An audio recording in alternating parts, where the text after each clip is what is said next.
Good morning, metalheads of the internet, and welcome to a brand new episode of the Metal Meltdown. Today we are talking about Hate Über Alles, the 15th studio album from German thrash metal legends, the one and only Kreator. Kreator aren't just a great thrash metal band, they are, in my opinion, one of the fucking greatest.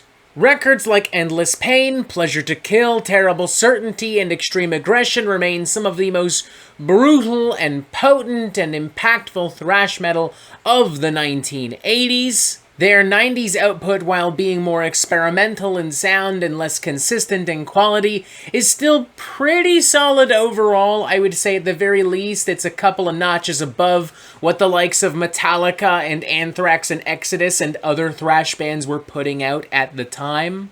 And honestly, for the past 20 years, pretty much ever since they dropped Violent Revolution in 2001, they've been the most consistent thrash band. I mean, every single record, back to back to back, banger, banger, banger, banger. They're also one of the few bands that legitimately does get heavier with every single release. There are elements of their previous two studio albums, Phantom Antichrist and Gods of Violence, that would not be out of place on a modern melodic death metal record. Combine all of this with the well-documented fact that Kreator is a very unapologetic, anti-fascist, hyper-political band, and that they have several years of dystopian nightmare fuel to draw inspiration from for a new record, and yeah, I'm pumped. I'm really fucking pumped. And now that I have listened to the record multiple fucking times over the course of the past week and a half-ish, I feel very comfortable saying that all of my expectations have been mostly met. Mostly. Now, before you light your torches and sharpen your pitchforks and lose your fucking minds in the comment section below, allow me to make something perfectly clear. I do not hate this record. I don't even dislike this record. But I am going to argue that I feel slightly underwhelmed by this record, and that while there are plenty of bona fide fucking bangers on this thing, there are also quite a few tracks that are confused, and in some cases just flat out unnecessary. They lack the brutality, the spite, and the spirit that I expect of Kreator at this point in time. They're not horrible per se, but they're not great either, and they do a lot of damage to the album's cohesion overall. One great example would be the track Become Immortal, which has a little bit more of a classic heavy metal, 80s power metal vibe to it, almost akin to what I would expect another German band Accept to be playing nowadays. It's got a big sing-along chorus with gang vocals that, I don't know, might be kind of epic in a live setting, but here in my lonely little apartment, it just feels kind of weird. It feels cheesy. It feels out of character for Kreator. Another great example is the track Midnight Sun, which is just really messy and awkward.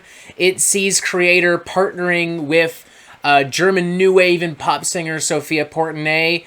An ambitious collaboration, I'll give them credit, but yeah, ambitious does not automatically mean good, and this is really not good. Sophia is doing her best, but ultimately her contributions to the song feel somewhat intrusive and tacked on, almost like this collaboration was made more out of obligation, like this was something that was in her record contract or in Kreator's record contract, and they just couldn't shake out of it. In the end, these two distinct flavors end up pairing as well as mint and orange juice, and it feels like a completely unnecessary addition to this record. There's also Crush the Tyrants, which is fine. This is definitely more in the vein of what I want and expect from Kreator, but it's also kind of flat, kind of uninspired, kind of feels like something that would be better off on a 90s Kreator record like Renewal. And even worse than that is the 7-minute Dying Planet, a bland, fatty slog of a cut that unfortunately ends the album on a remarkably anticlimactic note. In a slightly ironic twist, the melodrama that I would normally want from any kind of album closer on any kind of album is instead reserved for an introductory piece that ends up feeling kind of silly, like something out of a goofy old-school spaghetti western. And it is also yet another moment on this record that simply does not work for me whatsoever. But thankfully, after this introductory piece, we are given the album's title track, Hate Über Alles, which is unquestionably, undeniably the best thing on the record.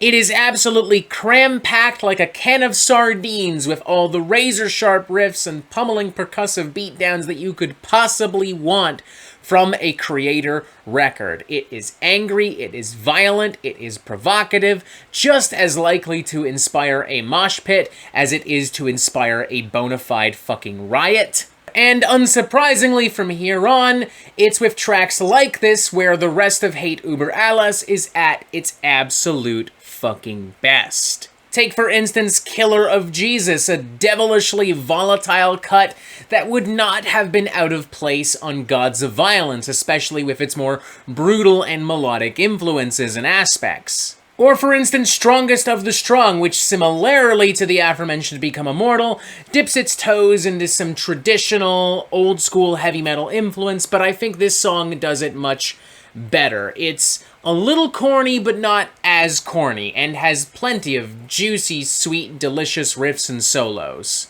There's a decent amount of variety in the guitar work, which I find mostly refreshing. Some of the more epic power metal influences aren't that great, but the Nawabum stuff and the Mellodeath stuff, and of course the classic thrash stuff, that all goes together. That is smooth as fuck, sexy, tasty, delicious. Millie Petroza as a singer still sounds pretty good. He still sounds pissed off and angry and maniacal when he wants to be.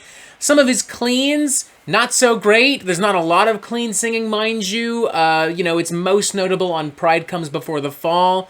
And even that track isn't so bad. Like, if you like Endorama era Kreator, you might like this track. I do think the album would benefit from having a dirtier, more metallic sound. This is a little too clean, but overall it still sounds really, really good.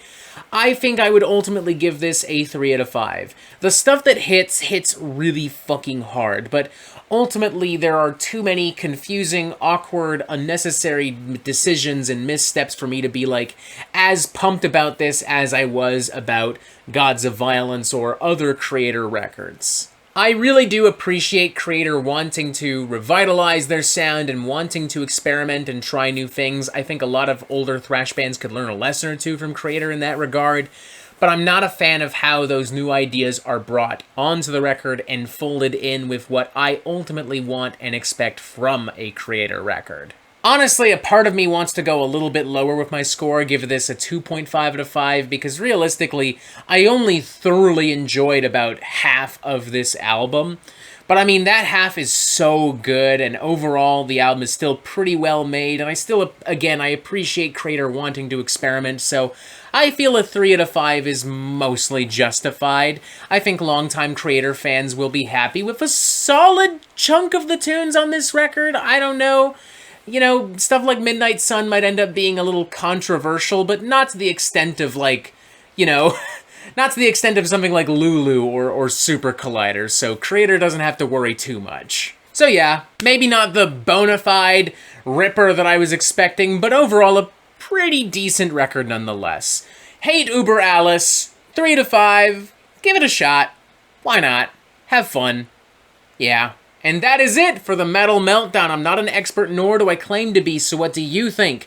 Do you like this record? Do you not like this record? And what do you want to hear from me next? Thank you for watching. Press this button right here to subscribe so you get updates on the Metal Meltdown fucking immediately. And as always, you have yourself a fantastic fucking day.